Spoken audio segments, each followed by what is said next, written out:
क्या आपने कभी वोल्केनोस को फटते हुए देखा है? जब ये फटते हैं तो बहुत ही खतरनाक नजारा हमारे सामने होता है। वोल्केनोस का नाम सुनते ही हमें खौफ आने लगता है। क्या आपने कभी आतिशफिशा पहाड़ों को फटते या फिर इनमें से लावा निकलते देखा है? साइंटिस्ट का कहना है कि हमारी जमीन का सबसे बड़ा वोल्केनो फटने वाला है। हमारी जमीन की गहराई में गर्माइश बहुत ज्यादा होती है, जिसकी वजह से जमीन की अंदरूनी चट्टानें पिघल चुकी हैं। इन चट्टानों में जहरीली गैसेस मौजूद हैं, जिन्हें मैग्मा कहा जाता है। ये मैग्मा हर वक्त हमारी जमीन से बाहर निकलने की कोशिश में होता है और ये हमारी जमीन के कमजोर हिस्सों को चीरते हुए बाहर निकलता है, जिसे लावा कहा जाता है। ये लावा जमीन पर मौजूद पहाड़ों और समंदरों को फाड़ते हुए बाहर निकलता है, जिसे वोल्केनो कहा जाता है। ये वोल्केनोस कई लोगों की जान भी ले चुके हैं, लेकिन 15 जनवरी 2022 को जो हुआ वो हमारी जमीन की हिस्ट्री में पहले कभी भी नहीं हुआ। 15 जनवरी को सब लोग अपनी डेली लाइफ में मसरूफ थे।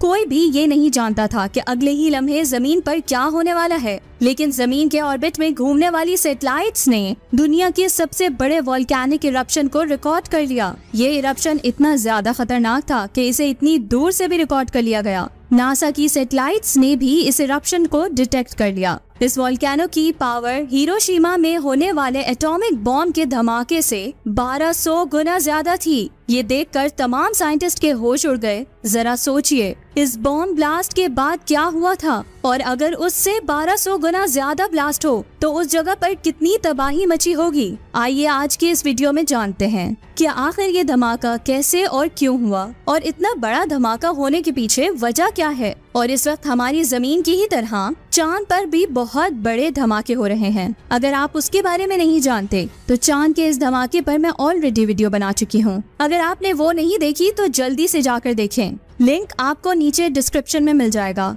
लेकिन वीडियो शुरू करने से पहले आपसे गुजारिश है कि अगर आपने अभी तक हमारे चैनल को सब्सक्राइब नहीं किया तो जल्दी से चैनल को सब्सक्राइब करने के साथ साथ हमारी वीडियोस को लाइक एंड शेयर जरूर करें, क्योंकि आप लाइक करते हैं तो हमारा हौसला बढ़ता है। साउथ पैसिफिक के होंगा टोंगा में 30 सालों में सबसे ज्यादा खतरनाक वोल्केनो इरप्ट हुआ। शायद आपने पहले ये नेम भी नहीं सुना होगा। तो ये एक वोल्केनो का नाम है जो साउथ पैसिफिक ओशन के अंदर है, यानी कि ये वोल्केनो पानी के अंदर मौजूद है। इस वोल्केनो से न सिर्फ बहुत बड़ी सुनामी आई, बल्कि पैसिफिक ओशन के रिंग से जुड़े हर एक आइलैंड और कंट्री में 30 सुनामियां अचानक से देखी गईं, जिससे बहुत बड़े पैमाने पर तबाही मच गई। आइए अब ये जानते हैं कि इस वोल्केनो इरप्शन में हुआ क्या था। 15 जनवरी 2022 को शाम के 5:10 पर अचानक से हमारी जमीन हिली। इस इरप्शन की हियर इतनी ज्यादा थी कि समंदर के ऊपर 34 मील तक इसका धुआं फैल गया, जो एटमॉस्फेरिक लेयर मीजोस्फीयर तक जा पहुंचा। सैटेलाइट्स ने इसकी इमेजेस कैप्चर करना शुरू की। तभी साइंटिस्ट को पता चला कि समंदर के अंदर वोल्केनो, जिसकी चौड़ाई 20 किलोमीटर है,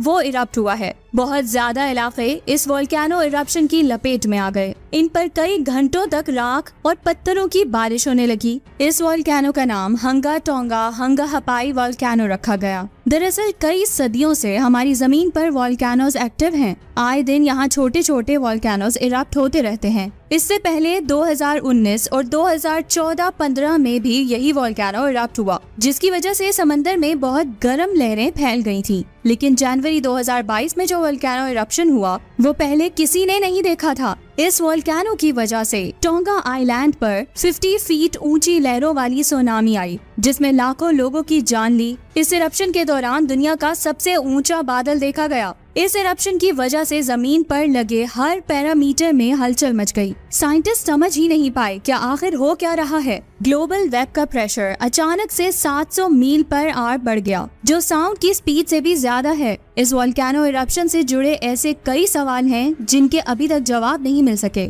इससे पहले 20 दिसंबर 2021 और 13 जनवरी 2022 को भी 2 वोल्केनो इरप्ट हुए थे, जिनकी वजह से 17 किलोमीटर ऊपर राख के बादल बन गए थे। साइंटिस्ट का कहना है कि ये एक्सप्लोजन बहुत खतरनाक है, जैसे कि ये वोल्केनो समंदर में इरप्ट हुआ था, जिसकी वजह से इसका असर न्यूजीलैंड में भी देखने को मिला, जो हजारों किलोमीटर की दूरी पर मौजूद है। हर तरफ सुनामी आ चुकी थी। न्यूज रिपोर्ट्स के मुताबिक इस वोल्केनो इरप्शन के बाद आसमान से जोरदार बिजली गिर रही थी और हमारी जमीन मुसलसल वाइब्रेट कर रही थी। सैटेलाइट इमेजेस में ये वाज़ेह तौर पर देखा जा सकता है कि इस वोल्केनो की राख और गैस बहुत ऊंचाई तक जा रही थी। सैटेलाइट्स डाटा के मुताबिक तकरीबन 40 लाख वॉट बिजली आसमान से गिर रही थी। इस बिजली की वजह से एक अजीब हादसा हुआ, जिसकी वजह से बड़े बड़े साइंटिस्ट भी हैरान रह गए। इसमें ग्रेविटी वेव्स में भी फ्लक्चुएशन देखी गई, वेदर भी फ्लक्चुएट हो रहा था। अगर यही वोल्केनो समंदर के बजाय हमारी जमीन पर इरप्ट होता तो सब कुछ तबाह बर्बाद हो जाता। हमारी जमीन पर बॉम्ब ब्लास्ट होने की वजह से जितना नुकसान होता है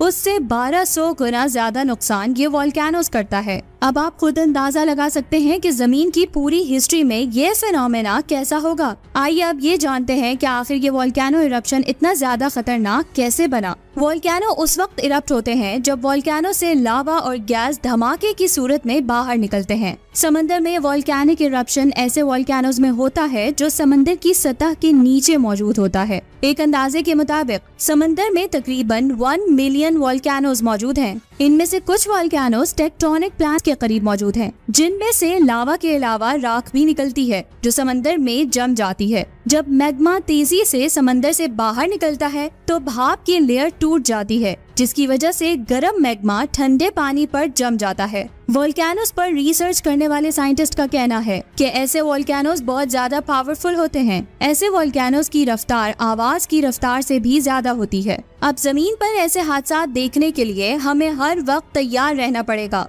और हो सकता है कि ये हमारे लिए एक वार्निंग हो कि वो वोल्केनो जो कई सालों से एक्टिव हो वो कभी भी फट सकता है, जिसकी वजह से उन आइलैंड को तैयार करना पड़ेगा जिनके आसपास के वोल्केनोस एक्टिव हैं। अगर बात की जाए वोल्केनोस की अक़साम की तो ये 3 किस्मों के होते हैं: active volcanoes, non active volcanoes, exciting volcanoes. सबसे पहले बात करते हैं एक्टिव वोल्केनोस की। ये वो वोल्केनोस होते हैं जो पिछले तकरीबन 10 से 12 हजार सालों में कभी न कभी जरूर फटते हों या फिर अभी भी फट रहे हैं। अगर बात की जाए नॉन एक्टिव वोल्केनोस की, जिनके फिलहाल फटने के कोई भी चांसेस नहीं हैं, लेकिन फ्यूचर में ये कभी ना कभी जरूर फट सकते हैं। एक्साइटिंग वोल्केनोस वो वोल्केनोस होते हैं जो आज तक नहीं फटे और फ्यूचर में भी इनके फटने के चांसेस बहुत कम हैं। आइए अब बात करते हैं पिटॉन वोल्केनोस की। शायद आप इस वोल्केनो के बारे में पहले कभी ना जानते हों। इस वोल्केनो की लंबाई तकरीबन 3 किलोमीटर है। हैरत की बात यह है कि पिछले 5 साल से लेकर आज तक ये वोल्केनो मुसलसल फट रहा है, जो बहुत ज्यादा खौफनाक है। यही वजह है कि आज भी ये वोल्केनो दुनिया का सबसे गर्म वोल्केनो माना जाता है। हैरत की बात तो ये है कि ये वोल्केनो बहुत खूबसूरत जगह पर मौजूद है। यहाँ आने वाला हर शख्स इसे दूर बैठकर देखता है। आइए अब बात करते हैं माउंट वोल्केनो की। ये वोल्केनो पैसिफिक ओशन के करीब मौजूद है। इसकी सबसे खास बात यह है कि इसे नजदीक जाकर भी देखा जा सकता है। कुछ साल पहले 3 लोग इस वोल्केनो को देखने के लिए इसके करीब गए, लेकिन बदकिस्मती से इसके अंदर गिर गए। उसके बाद जो उनका हाल हुआ वो सोचकर ही इंसान के रोंगटे खड़े हो जाते हैं। तो ये थे हमारी जमीन के सबसे खतरनाक वोल्केनो। आपका इनके बारे में क्या कहना है नीचे कमेंट्स करके जरूर बताइए, और ये भी बताइए कि आज की वीडियो आपको कैसी लगी। अगर अच्छी लगी तो इसे लाइक एंड शेयर जरूर करें, और अगर अभी तक आपने हमारे इस चैनल को सब्सक्राइब नहीं किया तो बराए मेहरबानी हमारे चैनल को सब्सक्राइब करके बेल नोटिफिकेशन ऑन कर दें, ताकि इस तरह की अमेजिंग इन्फॉर्मेशन सबसे पहले आपको देखने को मिले। आज के लिए बस इतना ही। मुझे दें इजाजत। अपना बहुत ज्यादा ख्याल रखें, दुआओं में याद रखें। अल्लाह हाफिज।